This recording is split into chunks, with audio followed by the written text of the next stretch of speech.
How do you create advertising that becomes part of conversations and stands out? Dean Oelschig, founder and MD of Halo, a design-led creative agency, shares some of their insight from recent work. You can either create something memorable that people remember and will have an emotional attachment to that for the next 6 to 12 months, or whatever, or longer, hopefully, or you just advertise to them all the time. Some advertising is seen as a distraction in consumers' lives, while other work trends and becomes part of our vocabulary.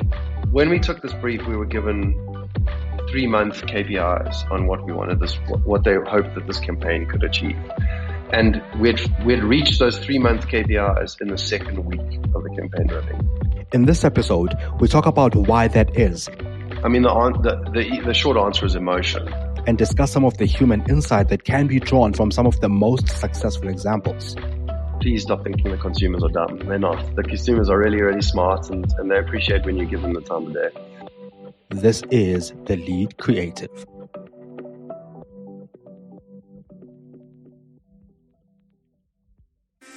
Welcome to the Lead Creative Podcast, where we talk to creative industry leaders, influencers, and brands. We discuss the strategies that influence brand thinking and shape industries. Thought leaders and heads of agencies let us in on some of their thinking and insights. I'm your host, Mongezi Mtati. Enjoy the show, and please share and subscribe.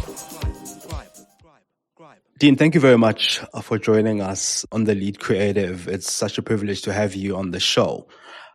Hi, Mongezi. Thanks for having me. All good, all good. Just before we kick off, just a simple sort of question. I think the question of inspiration comes up a lot within the creative space. Where or how would you say you draw your inspiration for the creative work that you come up with? Sure. You've started the conversation on a real tough one. I think inspiration comes from everything around you. I recently became a father in the last 3 years, and dealing with 2 kids now. I find that I'm so much more in tune to the insights of parenthood, and I think I'd be a much better copywriter now for anything around parent brands than I would have been 10 years ago. And that inspiration comes from moments I see and think are funny or entertaining or interesting. I get a lot of inspiration when I'm running. I think it's the only way I can really quieten my mind and let thoughts come to me. And I think most people find their own way of thinking about things. But that's the one that seems to work for me the best. But yeah, like inspiration for me is an ongoing pursuit of just searching and looking and observing the world and listening and picking out insights that you think are already curious or things that other people might recognize. And yeah, I've learned that lesson with my kids. Yeah. No, that's a great one. That's a great point. Over the past 2 or so weeks, there's a piece of work that's been trending on social media for its creativity, for its humor, for how it uses out-of-home advertising to be memorable. Can you talk us through what that piece of work is and the thinking behind that work? Yeah, thanks. I mean, it's always weird when you put a piece of work out into the world because I guess you live in hope that it's going to be received really, really, really well. And I've always been of the opinion that rather put something out in the world that you believe is going to have an equal chance of getting as much love as it's going to get some hate. Because then at least it's drawing some kind of an emotional response from people. And if it doesn't do that, then I think you're wasting your time. And it always gets really disappointing for me when I put something out there and everyone's like, oh, that's nice. And this was not that. And so this is, you're referencing the pineapple insurance work. And we worked on it for so long and we had so many different iterations of the campaign and the thinking behind it. And I think we took the brief in December last year, and we went back. The idea initially was a television idea, was a film idea, and the clients decided that outdoor would have been the best path for them to launch their brand. They just believe in outdoor as a medium, and so we had to kind of adapt. We had to adapt a TV idea for outdoor, and we just got. We'd come up with a strategic idea of the fairest insurance in the land, and they're like that because if you meet the founders of Pineapple Insurance, they've got incredible intentions and just such good intentions. They started this. So many businesses start out of frustration with something, or frustration with an industry, or frustration with the way of things that get done. And these guys have started this business out of a frustration of, I guess, insurance being super competitive, but also a race to the bottom at the same time, and almost an incentivization for insurance companies to not pay claims. And the more claims they don't pay, the more profit they make. And so they set out this business, and they created a business that essentially the operational costs of the business is a percentage of the premiums that you pay, and the balance of the premiums goes into a pot to look after a community of people. And if the community needs to pay claims, then they pay the claims, and if there's money left over at the end, it goes back to your pocket. And that's, if you go back in the history of insurance, that's how insurance always was invented. Back in it was originally invented in the shipping industries I think in the early 1800s, if memory serves me correct. And that's how they did it. It was a community of people who put money in, and if something went wrong, they could pay out and get back on their feet. And that intention exists within the way Pineapple exists as a business and a brand. And so we love this idea of fairness. I think it's a really good place for a business like insurance to start from, and they do. We tested this at length with them, and we would never come up with a strategy that doesn't have some tie back to a real deliverable within the business. And fairness was the big thing. So out of fairness we wanted to create a campaign that came across as trying to show insurance as being fair.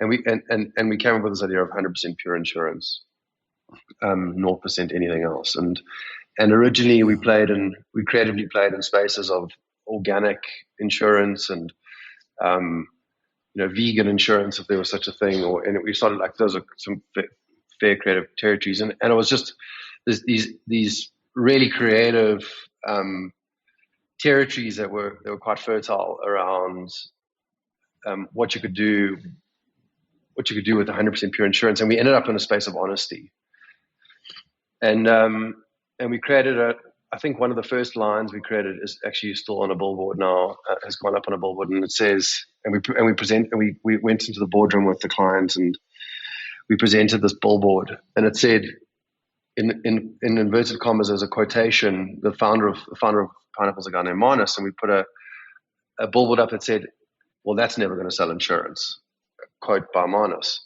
and we preempted the whole campaign with this idea that the initial reaction to this thing is going to be, well, that's never going to sell insurance. And almost every person you speak to has had a negative experience that needed a little bit of honesty in its own self. It's insurance. And that was kind of the creative idea. And so we wanted to be self-aware. We wanted to be authentic. We wanted to be, and we used the word, and this has almost become a checkbox that the client has bought into, which has been amazing. Is it had to be slightly self-deprecating.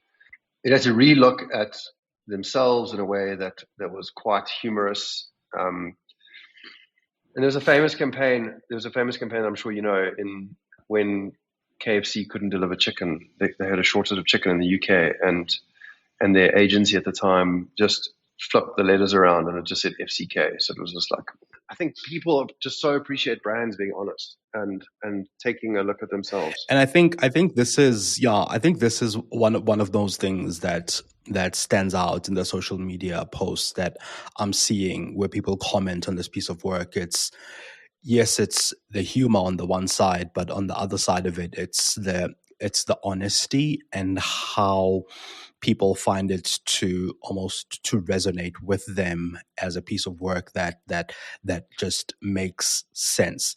How do you get to a point though where you convince a client that in this instance simplicity is the way to go? being a little bit self-deprecating is the way to go. How do you get to that point? How do you earn that trust with a new client? So, I mean, I think 99.9% of clients would not have approved this work. And I have to say that. And I think we have in the past done work that's done similar types of things, and maybe not to this degree. Maybe the client hasn't had the eggs to go for it. But I must say up front, like this client is not that. Like this client wanted that work. They demanded it almost. And so it was very easy for us to convince him to go for this. In fact, I don't even think it was ever a debate. We originally presented, I think, 3 or 4 different ideas in terms of how to do the first campaign.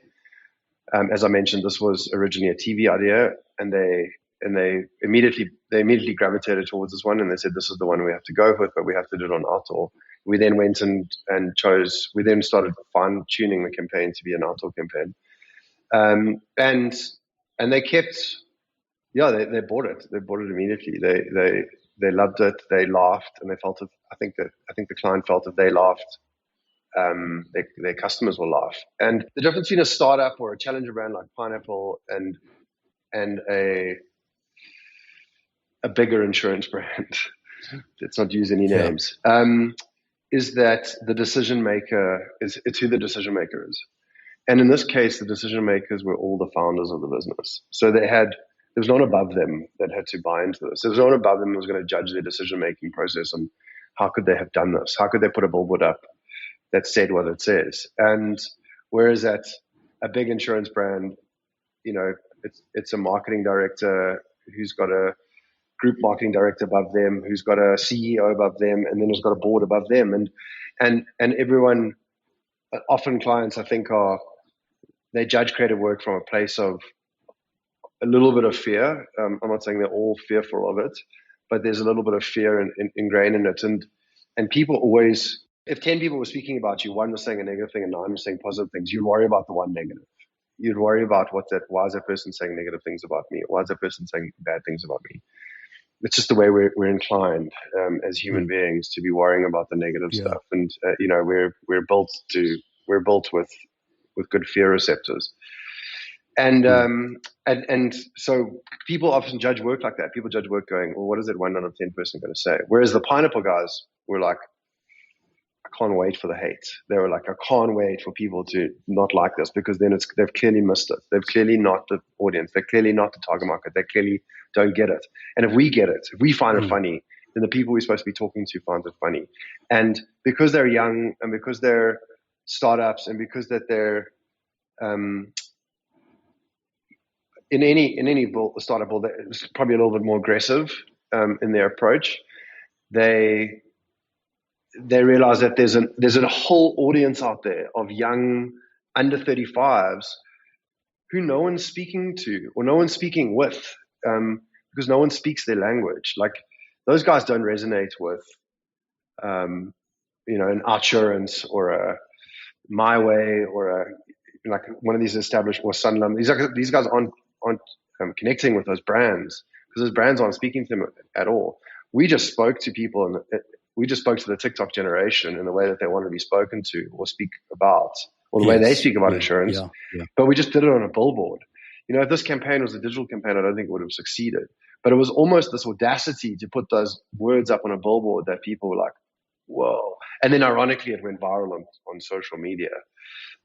So that's where I want to jump in. I think in terms of just the social, I think the digital sort of campaign, following the success of the out of home and the billboards, did this have any influence on the digital campaign or their approach to digital? Because another piece of work that I noticed that you guys have worked on as well is work for Naked Insurance, where it feels and looks as though both the outdoor and the ads that I see, at least on YouTube and everywhere else, speak the same language. In this instance, did the two pieces of work almost influence digital, or was the golden thread established, and then Yeah. the two teams went their separate ways? Yeah. So Naked was a brand we worked on about 2 years ago, when we created the Get Naked on Your Land Rover, Get Naked on your car, Get Naked on Your mountain bike campaign, which they've run with for 2 years, and I think it's established a good narrative for their brand. And there's definitely commonality between these two brands. Like, they are the two disruptor insurance brands in the market, and I think that there's obviously something about our agency that attracted them to us, and because they're the two disruptors, that they're the two that are prepared to be a bit more disruptive in the way that they advertise and communicate. The digital stuff was definitely an extension of the campaign. We wrote one of my favorite lines that we've written in the campaign. It's nothing that most people would have seen because we haven't shared any of the digital work, but it's super. It's highly integrated. But it says, there's an ad that says, if you're seeing this ad, our targeting works. And then there's another ad that says, if you see this ad, our retargeting works. And we've kind of targeted to someone to see it one after the other. And it's just that, Yeah. it's just that honest assessment again of how digital ads do it, and how digital ads, like, Yes. did you mention insurance? Because here we are in your feed. Like, it's that honest assessment of how advertising works, and almost making light of the fear that people have of brands and how they get almost too close to you. So the strategy was, I think the strategy is already set up front, and then it was just extended into the different media. We wanted to lead with outdoor because if you just look at the conversion funnel, the outdoor has a very set purpose, and that's to drive awareness and some brand love. Like, that's it. Like, there's nothing else to it. And once it gets to some consideration phases, then that's when the digital stuff needs to kick in. So it does happen down the funnel, and it obviously makes sense for it to be aligned with the campaign creatively. And there's other things that we're looking at the moment, just to try to extend the campaign into different media, just to try and keep it really, really fun and fresh, because that, I think, is going to be the biggest challenge moving forward. Right. With more and more conversations pointing towards, out of home being less impactful, or billboards being less impactful, how can brands still make the most of it? Well, it's not true, right? And I don't know. The people who are saying these things are people who've got massive incentives to benefit from that belief in play. And, Cannes 10 years ago or 20 years ago was run by, the whole Cannes Advertising Awards was run by the big networks and the big agencies. It's now run by Google and Facebook. And they've got the biggest finger in the pie. And so it's up to them to direct the conversation towards digital, and people have started to fall for that. And there's also an element of measurability on digital that you can't achieve necessarily on outdoor. And that's also, again, if people are fearful of their jobs, if people are fearful of their positions, if people want to justify the work that they're doing, and if they've got really, probably low expectations around what advertising could achieve for the brand, then by all means go digital, because you're going to be able to measure those results, and you're going to be able to justify your position and your decision making. Whereas above the line, it's still winning. Like the returns that we received, the returns that Pineapple have got out of this campaign, So let me paint the picture. This is a digital business that started in 2017. They're 5 years old. They've only ever been on digital in 5 years, trying to build the brand on digital media. And for the first time ever, they went on outdoor on the 1st of September. And when we took this brief, we were given 3-month KPIs on what we wanted what they hoped that this campaign could achieve. And we'd reached those 3-month KPIs in the second week of the campaign running. And you just don't get that return on digital. And I know why. Like, it's the psychology. It's the psychology of social proof, right? If you see something on your phone, you're the only, in your world, you're the only person seeing something on your phone. Whereas if you see something on an outdoor and there's 50 other people around you, you already know that those 50 other people are seeing that. And so it feels bigger. It just feels bigger. Psychologically, it feels bigger. And therefore, you feel the brand is bigger. You feel that they've got more credibility. They've got more trust. The audacity to say certain things on those media would be significantly, would have a bigger impact than saying it on social media.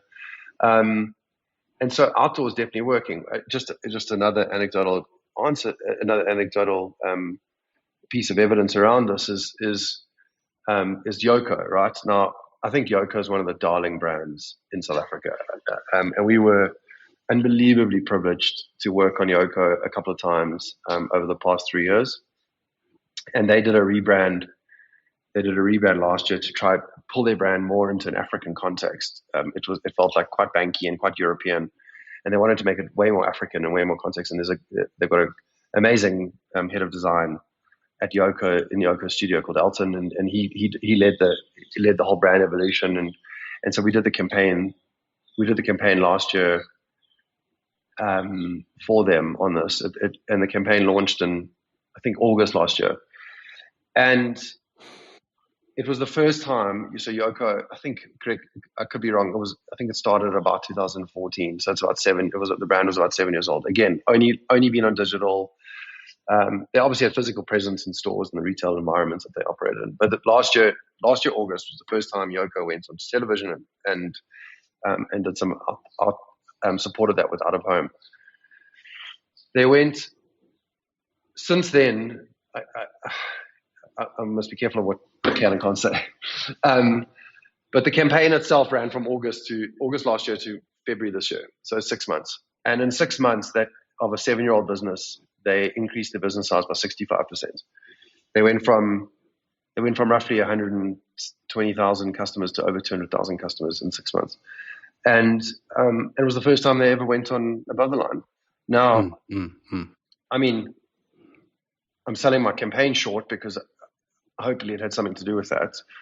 But also, I have to be realistic around where they were. And I think a combination of great creative and great media placement always does the job better than anything else. Right. But yeah. But above the line media is just, you can't compete with it at the moment. It's too powerful. It's too big. You know, even the comments, I think considering everything, the work on social media has got about 500,000 impressions. Like, and we think that's a big number, but that's one billboard gets. You know, like that's not going to change the game. Like not like it does in the real world. And I think in a South African context, above the line media and outdoor and radio and television is still. It still has huge returns, and I think if people are that's what I wanted it, to. Yeah, I think that's what I wanted to ask. That's what I wanted to get to. That is it perhaps where we find ourselves as a country and as a continent, in that we are more trusting, or somewhat more trusting, of some mediums over others, and besides that, is it not perhaps a combination of various mediums hitting the same person that it increases trust and it increases that brand love that you were referring to?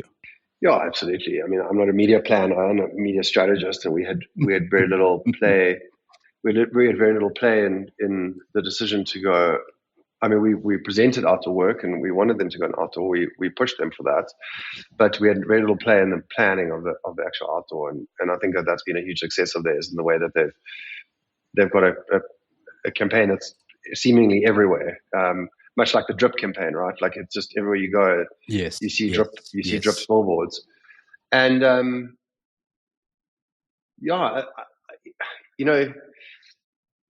there's too many small brands on social. There's too many, t-shirt startups or beauty brands or like little startups that exist on social media that you keep coming across. And I think then when you see a brand that's a startup that you don't know, like a pineapple that you've never heard of before, you put them in the same boat as that. You put them in like, oh, they're a startup, or they're like a young up and coming, and that doesn't necessarily come with a whole bunch of trust and credibility. Whereas you see them on a billboard, and then you see them all over on a billboard, and you're suddenly like, okay, hang on, these guys are obviously the real deal, right? And that immediately reduces any risk associated with a purchase of that nature that you might take with an insurance brand, especially a startup insurance brand. And I think insurance is just one of those industries that is very, very tough to sell. I think that the buyer's behavior is very long term. I think that we inevitably stay with that. Once we get an insurance brand, once we buy an insurance brand, we generally stay with them for probably 18 months to maybe 5 years, and we possibly only enter the buyer's cycle, or we probably only enter that buyer cycle once we buy a new car, or some people might at the beginning of the year reassess their finances and go, maybe I should shop around and see if I can find a better deal. You can either create something memorable that people remember and will have an emotional attachment to that for the next 6 to 12 months or whatever, or longer, hopefully, or you just advertise to them all the time. And big brands can afford to just advertise to people all the time, and they can be everywhere to everyone. And like probably, I would assume Arturance is probably in that boat, and they're probably the biggest. And then you've got the guys who don't have that kind of budget, and they've got to do the other thing. They've got to create something that stands out and gets people talking and get people loving it, and then go, wow, that's amazing. And then 6 months from now, when they're thinking about when they get a new car and they want to change insurance, then Pineapple's the one that they consider because it's the one that they remember. If you're enjoying The Lead Creative, please share this episode with your network and hit follow or subscribe. Enjoy the show. So in your experience, how do you then stand out like that as a brand? Stand out and be that brand that sticks in people's, memories, so that when they are shopping in 6-8 months' time, you are the one they think about, even though you didn't advertise to them often as the competitor. I mean, the short answer is emotion, and this is where, like, awareness for me is just a fallacy. I'm aware of ABSA. I don't bank with them. I'm aware of FNB. I don't bank with them anymore. I'm aware of Standard Bank. I'm aware of Capitec. I'm aware of all these brands. I don't need to be more aware of them. What I need is a feeling towards them. I need an emotion, and there's an amazing science that's come out recently around emotion. Apparently, there's about 127 emotions in the world that we could, as human beings, we can feel. 3 are negative, and 3 they're based out of 6 core sets, and out of those 6, 3 of them are positive and 3 of them are negative. And as a brand, you need to be tapping into emotion. And if you're not doing that, you're just wasting money. And you could do it in many ways. You can make people laugh, like Nando's or Chicken Licken. You can make people cry, like there was a famous campaign done by Dial Direct many years ago, or Bells. Bells did it with the reader, the guy whose dad learns how to read so he can read his son's book. Part of the Give the Man a Bells campaign. Rags to Riches stories are often like emotional tearjerker stories. Like, there's many ways of creating emotion. So I feel like people got the whole idea of brand purpose the wrong way around. People create brand purpose. People think brand purpose is the only way to resonate with an audience, whereas brand purpose is one way, right? There's other ways. Like Nando's, Nando's doesn't have brand purpose. Like they're political and they sell chicken, and it works for them, right? Because they've realized they realize how to tap into people's emotions. They just do it in a very different way.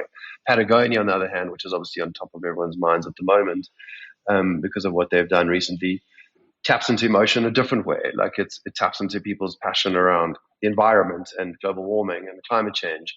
And they've built purpose into their business, and their purpose is kind of something that they communicate through their marketing.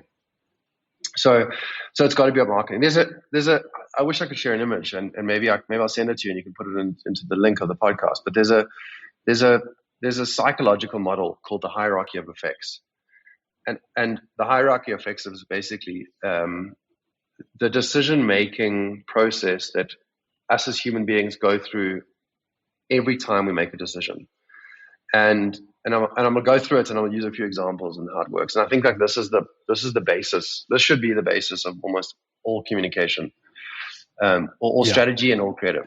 So the hierarchy of effects basically divides the brain's decision-making process into 3 stages. The first stage is cognitive. The second stage is what's called affective, and the third stage is conative. Now, cognitive stage of our brain is the desire of understanding. So if we saw something that was stood out, that was really strange or really odd or really weird, like we saw a pink elephant flying in the sky, we'd have a need to understand that. We'd be like, what the hell is that? Or often when you see a new brand or a new business coming out, you have a need to understand it. You're like, what is that? And that's the awareness stage. That's the stage where I go, what is that? Oh, okay, cool. I get it. Someone explains it to me, and I'm like, okay, cool, I've got it. And you move on with your life. Now that's the cognitive stage. And that's where awareness ticks that box. I know what it is, and I have an understanding of what it does. That's only 1/3 of the psychological decision-making process. The second stage is what's called affective. Now we use that word quite a lot through affection. Do I have some affection towards it? Now, if I don't have affection towards something, I'm never going to have a decision. Nothing is going to drive my behavior to buy that. Now, affection can come in many different ways, because affection is really emotion, right? It's, do I have a preference for it, or do I have a liking to it? Now, we can have preference to things that are cheaper than something else. So like if we are buying insurance, and some people buy insurance only by what's cheapest, and they'll go through 15 quotes until they find what's cheapest. And then their preference is the thing that's cheapest. Whereas most people are actually prepared to pay, and proof this, there's so much science behind this. We're prepared to pay for a little bit more for something better, or we're prepared to pay a little bit more for something that we prefer. And that's the effective stage. And brands need to make sure that they can satisfy that effective stage. They can become effective. Now, and then it leads us to the third stage. And the third stage is the cognitive stage, which is really the convictional purchase stage. Now, that is when you've shown someone something, they're aware of it, you've made them love you, and now you've got to make it easy to buy. Superbalist does this amazingly well. Like we all have affection towards a specific pair of sneakers. That affection is built into us because we just like what they look like, or we've seen them on a friend. There's no work. Yeah. Superbalist doesn't have to do the job to make us like a pair of Nike sneakers. That work's already been done, through 50 years of Nike communication and advertising. But they have to make it easy for us to buy it, and they do that. They put an ad on Instagram, and you're scrolling through, and there's a pair of sneakers, and before you even thought about it, you've bought the pair of sneakers, right? And you had no intention of buying a pair of sneakers that day. They've made it easy to buy, but the other two, the awareness and the affection stage, were already taken care of. Now, an insurance brand, you got a lot of work to do to get all 3 of those boxes ticked. And I think like any brand that doesn't understand that, any brand that just goes out there and just thinks, if I spend more money on media, I'm going to get people coming through the door, and it'll work to a certain degree, but you're never going to get the return on that investment. Like you're never going to get, that thing's never going to give you a 2x or 3x or a 4x return. And we try to teach our clients that. We try to teach people that you've got to speak to what people are interested in. You've got to speak to what people are, what they love, what they hate, what they're scared of, what they fear, what they whatever. And that is called insight, right? And that hasn't changed. Trying to find a good insight hasn't changed in advertising in 50 years. That's like Ogilvy spoke about that. That has not changed. And like, in your view, Dean, what makes certain pieces of work stand out and become part of conversation, and others become a distraction to people? I know you've mentioned insights. I know you've mentioned insight as part of that, and I know you've mentioned this affection that we have for one brand or one message over another. It's also no secret that over time we all we skip ads and we skip anything that looks like an ad, whether on TV, on digital, on the road, next to the highway. We are, it's become ingrained in us to skip ads. But you've just mentioned Drip, for instance, and we are talking about Pineapple Insurance, and there's many others. You've mentioned Nando's, you've mentioned Chicken Licken. What makes one piece of work welcomed and part of the conversation and another a distraction? I mean, if I knew the answer to that, I'd be a rich man, and I'm not a rich man. I think you can start the conversation. But a rich man would say that, though. Yeah, maybe, but I'm not a rich man. Let's take advertising off the table for a second. Let's just talk about Yes. let's just talk about creativity for a second. Mm-hmm. Because you've got to answer that question, or to understand the answer to that question, you've got to look at what makes one movie a box office success and another movie not. What makes a track that Beyonce releases that flops versus a track that Beyonce releases that is a hit? Like, what happens there? What makes it succeed? And I don't think that there's a science to that. I think that's the beauty of creativity, right? It's an intuition. The greatest creators in the world are people who intuitively understand that this thing that I'm putting out is going to resonate with people, and they're going to be connected to it, and they're going to love it, and they're going to buy it, and they're going to share it, whatever it is. And and some things happen quickly. They're super novel, and they a song comes out and it's number one in 2 weeks, and then 2 months later it's dead, and you've never heard it. You'll never hear of it again. Like Mambo Number 5, as an old classic, and like it was just everywhere you looked, it was heard, and then it didn't happen. And then you get other type of creativity that's more an acquired taste, and it takes people a lot longer to learn to love. And once they do love it, they will they'll love it for the rest of their lives, and they have a deep connection to it, and that connection might be driven by a time in their life that the music came out, or whatever the reason is. And it's a very hard topic of conversation to kind of understand. I think that you can even find advertisers. I mean, you can even find famous actors who've been in movies, and like the movie's been a huge success, and then you've had the same actor being in a different movie, and the movie's a total failure. Or like you can take the critic approach to it and you go, like, what's the best movie Leonardo DiCaprio's ever acted in? Well, according to the Oscars, I've just gone blank on what the movie's called. The snow one, the one with the bear, that was the best movie he ever acted in.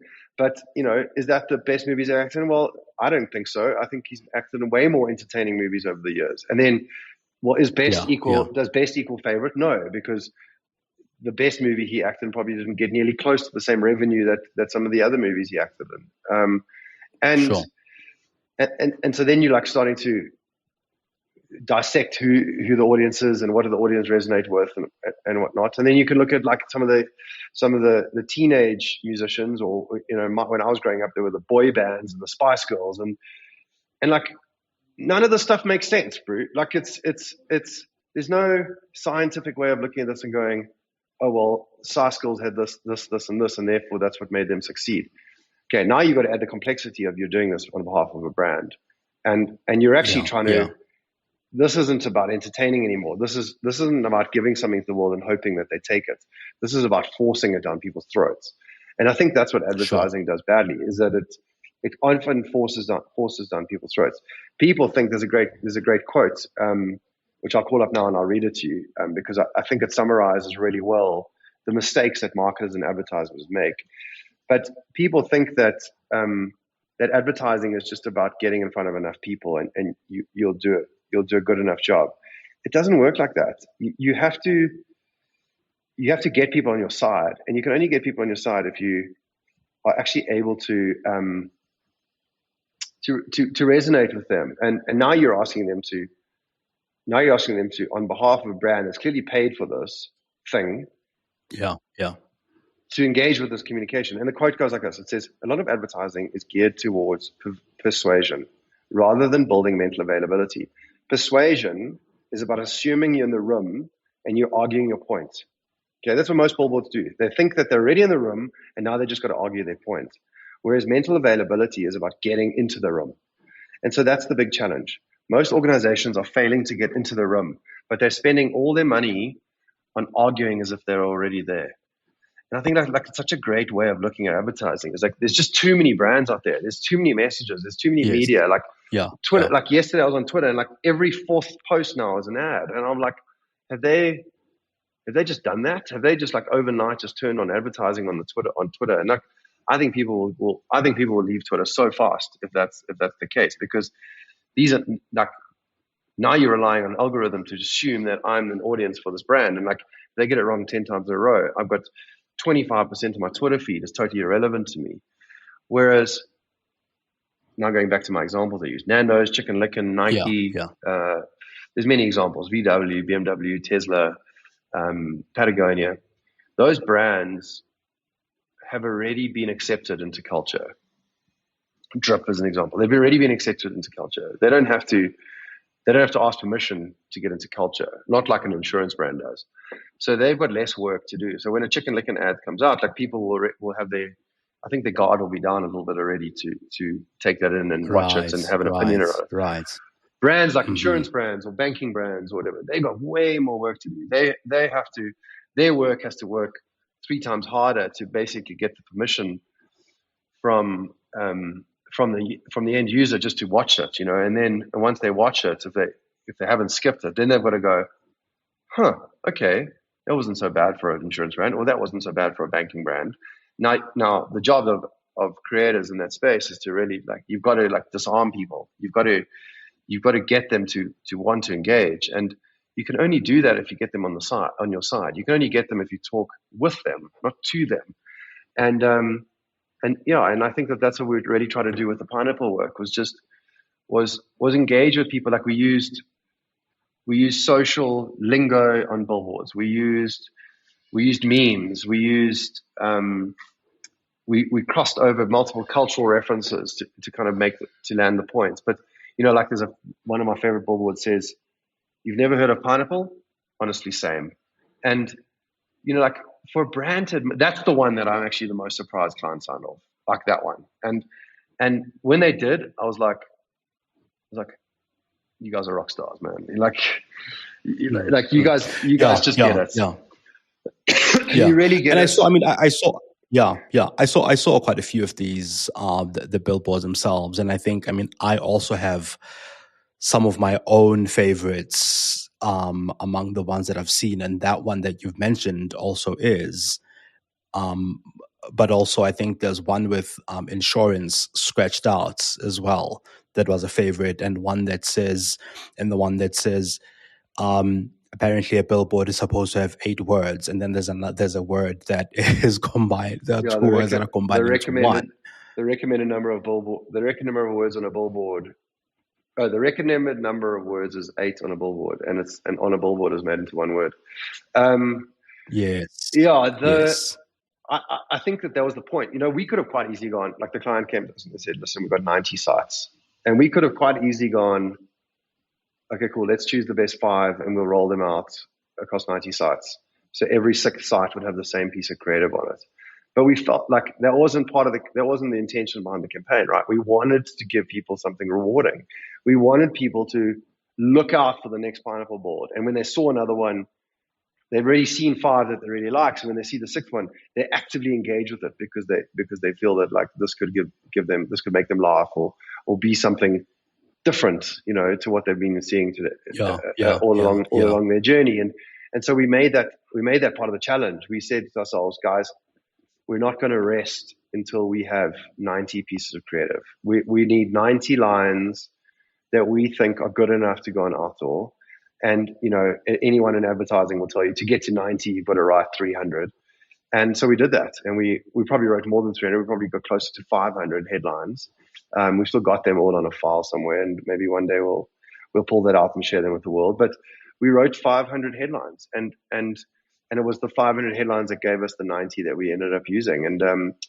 And still today, like clients going, oh, we got a couple of new pieces of media. Do you have any other lines that we can use? And we had some good ones that didn't quite make the cut and make the grade, and we've tried to push them through.